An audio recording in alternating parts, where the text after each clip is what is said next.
At ayun na nga, siya rin po ang legal counsel mismo ni Senator Ronald Bato de la Rosa. So marami tayong pag-uusapan patungkol po sa mga nangyari kasi tila na iba na ang kwento ngayon. Ang usapan supposedly ay yung pag-atake ng NBI sa Senado pero ngayon tila ang focus tumakas daw si Senator Bato de la Rosa. Unang tanong natin kaagad kay Atty. Jimmy, masasabi ba nating pugante si Senator Bato para sabihing tumakas siya? Hindi po pwedeng tumakas ang isang hindi akusado, at least in our jurisdiction. Linawin lang po natin sa lahat ng mga nalilito na ang warrant po na being brandished by former Senator Trillanes and being unlawfully enforced by Matibag and the NBI is a foreign warrant at ulit-ulit nyo nang narinig na hindi pa yan dumadaan sa competent judicial authority here in the custodial state na tinatawag ng Rome Statute. So, kung kayo po ay walang valid warrant against you, how can you escape? You can use it in yung normal sense of the word na escape, na tumakas siya. Pero ano ba yung tinakasan niya? Unlawful arrest ang tinakasan niya. Pero as regards a lawful arrest, wala siyang tinatakasan. Kanina, nasa Senado po ako. Wala namang ibang senador akong nakita doon at the time I was there. So, lahat sila umuwi. So, lahat sila tumakas? Yun na nga, lahat sila umuwi. Pati si Bato, baka umuwi. Diba? Pero you cannot call that escape.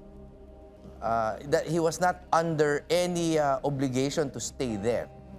Pero unang tanong kagad, nakita nyo ba yung warrant na sinasabi ni Trillanes? Wala nga eh. May natanggap ba kayo? Na-servan ba kayo formally ng warrant? Hindi nga eh. That's the problem because we do not know ano ba ang proseso niyang pag-serve ng secret warrant na sinasabi ng ICC. Kasi meron silang internal rule na pwede daw mag-serve ng secret warrant. For me, that goes against the very essence of due process. No? You're supposed to be informed of the charges against you. Lalo na by foreign tribunal na wala namang saklaw-saklaw sa atin. Kaya lang, merong ginaganito-ganito si Trillanes na warrant. Kung sabihin kaya nating warrant din ni Sir Jack, pwede ba yun? Na hindi ko ipapakita kay Sir Jack? Wara. Yung warrant, wara. Hindi kasi nga ganito. To be fair ha, locally, sa Rules of Court, Rule 113, no, yung warrant, pwede namang hindi ipakita ng arresting officer. Assuming it is a local warrant, tsaka ina-announce niya yung kanyang authority tsaka yung purpose niya of making the arrest. And then, dadalhin sa nearest police station, pwedeng dun ipakita yung warrant. Local rules natin yan. But that only applies kasi ginagamit to ng mga ibang luminaries eh. Pwede mo yan i-apply kung valid yung warrant. Hindi nga po valid yung warrant ng ICC dahil wala nga jurisdiction at kung meron man, assuming arguendo, meron nga, daan nyo po sa competent judicial authority according to Article 59 of the Rome Statute.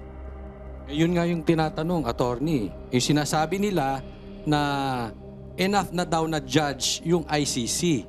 Kaya pwede sila mag-issue ng warrant.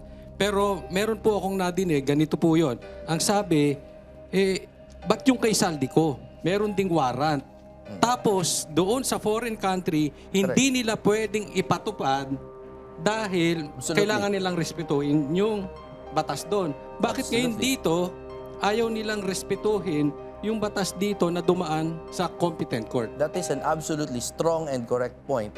At kung tingnan nyo yung ibang bansa na state party sa Rome Statute, lahat sila, France, Korea, and all that, lahat sila adhere to the fact na dapat dumaan muna sa korte nila ang ICC or any other foreign warrant, mga Interpol, Red Notice, diffusion, dumadaan po sa local nilang proseso.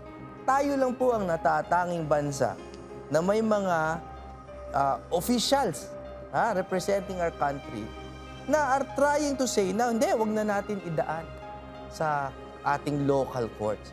Baliktad na baliktad po ang ginagawa ng opisyal natin sa mga ibang bansa. At saka parang, actually medyo mali pa nga yung argument na yun dahil yung nag-issue ng warrant ay Pilipinas at Pilipino si Zaldico. Oh, correct. Eto, ICC ang nagbigay ng warrant, Correct. hindi naman bansang Pilipinas, pero ibibigay natin. Correct. So parang malabo talagang ito yung warrant na to. Correct. Pero merong bali-balita na iba daw yung pinakita ni Trillanes at yung totoong kaso. Bakit bigyan po kami ng paliwanag dito? Lilinawin ko lang po, the only reason why we are making assumptions, hindi pa sure, assumption lang, na parang spurious yung pinakita ni Trillanes na warrant is because we were not served or formally served a copy of it. So ang nakikita namin, through their own fault, ay yung mga copies lang sa media, yung mga ginaganyan niya, siniscreen capture namin, ini-enlarge namin. Why? Is that our fault? Hindi. Kasi nga hindi nyo kami binibigyan. At base po sa research ng team namin, iba po yung mga case number na nakasulat doon, laban dun sa original na warrant na nirelease na rin naman ng ICC.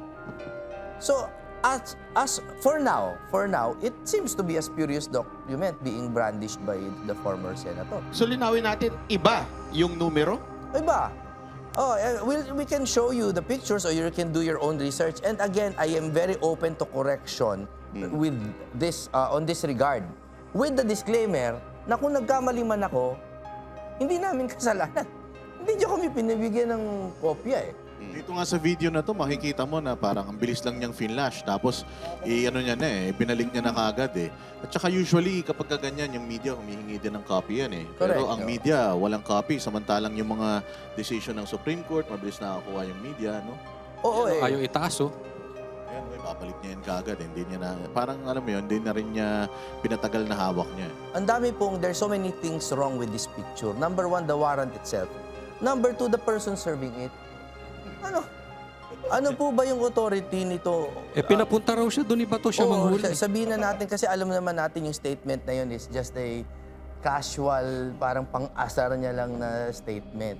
Pero bigyan niyo po kami ng official statement. As a matter of fact, kasali po sa mga supplemental petition namin sa Supreme Court, we pray before the Honorable Court na pasagutin si Trillanes. Under what authority? Yan po ang totoong meaning ng quo warranto eh. Di ba? Narinig niyo quo warranto. Quo warranto means under what authority? Under what authority are you serving that warrant? Di kaya attorney, galing RJ. din sa sa recto yung warrant niya. Baka kasama ng budol mo, pinaprint yan. Oo nga eh.